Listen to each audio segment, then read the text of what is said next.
महमूद चिश्ती साहब जो कि शागिर्द रशीद हैं, ख़ास उस्ताद मोहतरम जनाब मोहम्मद आज़म चिश्ती साहब के मरहूम के, इन्होंने इनके लिए ख़ास मुबारकबाद इस बात की कि इन्होंने नात की दुनिया में बहुत काम किया।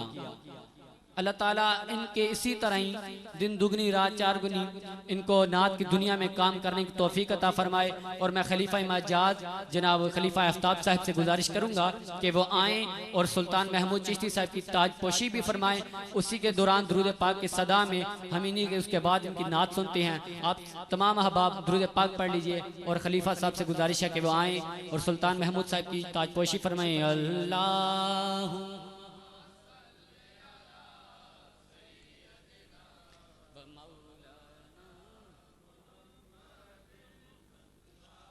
हुम्मा सल्ली अला सय्यदिना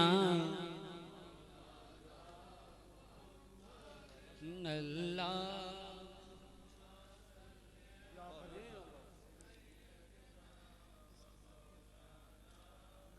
दुरूद पाक के साए में आइए, इनसे नात रसूल मकबूल भी